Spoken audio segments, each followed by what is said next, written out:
The Lakers have stolen one from Golden State on the road in game 1. So I took a look at this game, and I found it very, very interesting. Because what the Lakers are doing is something that we normally don't see in today's NBA. The Lakers, actually throughout the entire season, have tried to play old school basketball. Physical down low. On offense, get it to AD. He'll play bully ball in the paint. Easy twos. Drive down to the lane. Get fouls called on you. You shoot free throws. The Warriors are new school basketball, and they have been for a while. They're playing new school basketball. Rely on jump shots. Rely on the 3-ball. You rely a lot on the 3-ball. You're quick. You're agile. You're getting it to guys who are taking open jump shots, not guys who are driving it down low. The Lakers are playing physical basketball. This is something that the Kings could have done and should have done, and that is the recipe to beat the Warriors. I picked the Warriors in 6. I don't know if they can win this series. Because what the Lakers showed, now I don't think Anthony Davis is going to go for 30 and 23. Like, he had a phenomenal game. 23 rebounds, 30 points. Like, he played very, very well. He also had a lot of rest. That's the big thing. I don't think Anthony Davis is going to play, one game here, then a rest day, then another game, and put up the same performance. But I'm nervous because this is exactly what the Warriors, they can't handle. When you are a bigger, stronger, more physical team, that is a recipe to beat the Warriors. Because the Warriors, throughout the entire season, have had turnover issues, and they have had serious foul trouble issues. And that's what happened in this game. The fouls are crazy. The Warriors doubled the Lakers' fouls, 24-12. And I don't think, as people say, oh, the refs are out to get the Warriors. If anything, the Warriors in the NBA are the biggest market. To put the Warriors in the playoffs and have them to continue in the playoffs, it keeps the ratings high. So if anything, the refs would be going for the Warriors. Now the Lakers obviously have LeBron, but outside of LeBron, Anthony Davis has health issues, so it doesn't make them as big a market. They got Steph Curry, Klay Thompson, Draymond Green, Kuminga. Speaking of Kuminga, he didn't play a single minute in this game.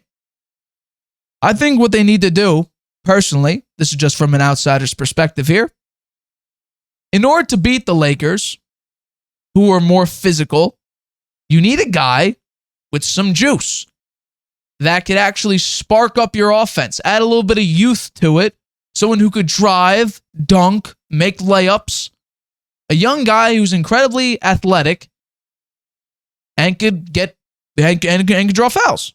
I think that's Jonathan Kuminga. He didn't play in this game. He hasn't played really much in this entire playoffs. You relied on Jordan Poole. Now, Kuminga is an extremely athletic player.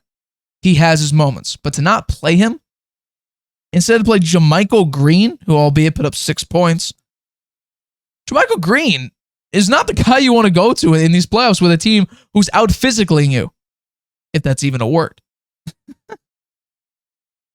Jonathan Kuminga is an extremely athletic player. You need him to give a little bit of spark in your offense, because if you shot 53 threes compared to 25 from the Lakers, you made 21, the Lakers made 6, and you lost, was it by 5? Now, some people are having a problem with Jordan Poole taking the last shot. I personally don't. Jordan Poole made 6 threes in this game. Now, I don't love that he took it from like 30 feet away. You had about 4 feet of room that you probably could have taken a couple steps and then shot the 3. But you decided, let me just catch and shoot because time's running out. So I don't love that part. But him taking the shot, him being the one to take, I believe it was 115, 112 at that time, to potentially tie the game, him being the shot taker, I have no problem with that. I just wish he took 1 or 2 steps forward to give himself a better shot. Steph Curry was doing Steph Curry things. Now, it wasn't, superhuman, put him to sleep Steph, but it was efficient shooting, 10 of 24, 6 of 13 from 3. He got his 6 rebounds, 6'2" guard. He's getting a bunch of rebounds. Klay Thompson had an okay game, not great. Didn't shoot the ball very well.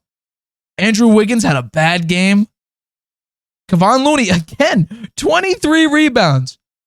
On the boards, Kevon Looney's going out of his mind. And Draymond Green was complaining to the refs again. and got a technical foul late in the third.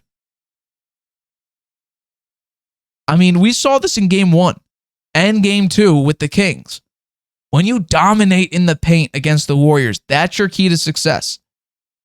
But when you can't score in the paint, when the Warriors are more nimble, shifty, more crafty than you, and are able to get away with it because you're missing your main game, which is down in the paint, scoring easy buckets, because you're bigger than them, that's where the Warriors eat you alive.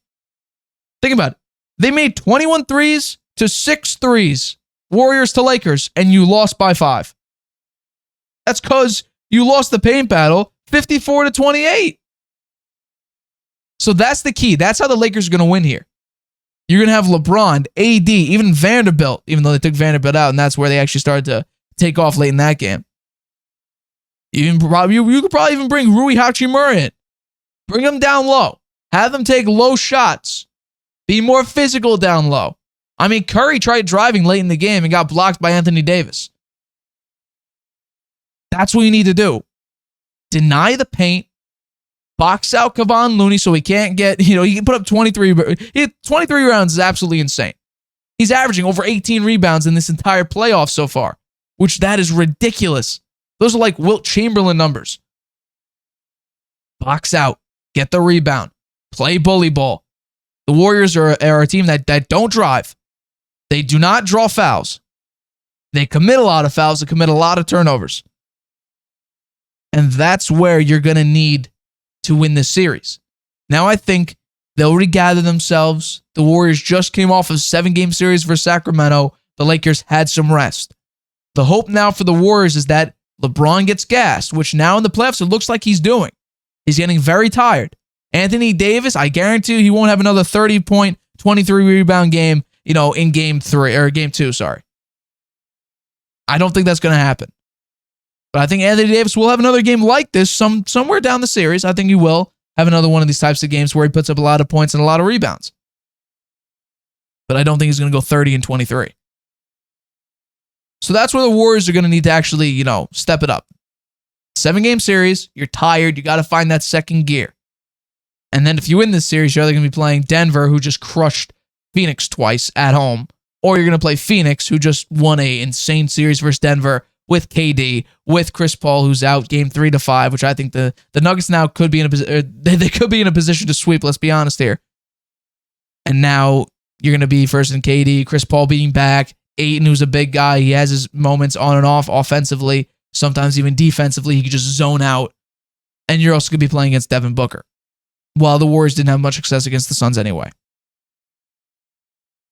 I'll still take the Warriors in 6 because I believe Steph Curry will go off, but I think it's a big question mark of if the Warriors are relying too much on Steph Curry, can they still succeed? Because they relied on Steph Curry throughout a couple regular seasons when Klay was hurt, when Draymond was hurt half the year, and they didn't look that great. Now Steph Curry's putting up phenomenal numbers, but the wins weren't there, and now it's not really a numbers game as much as it's a win column game. So Steph Curry averaging over 33 points in the series is absolutely ridiculous. Believe me, I understand that. But you're not getting the wins now if your team can't step up. I mean, Jordan Poole, I think this was his best game in the entire playoffs so far. 21 points. He shot nearly 50% from the floor. He shot over 50% from 3. You just got dominated in the paint. You got out-physicaled. So that's where the Lakers could win. That's where the Lakers could win. Hi, everybody. Thanks for watching. Make sure you subscribe here to get the latest from the show. Also, if you want to check out the full episode, make sure you click the I in the top right-hand corner right now. If you want to listen to this show anywhere you go, make sure you go to anchor.fm/The Harvey Hour or anywhere you get your podcasts.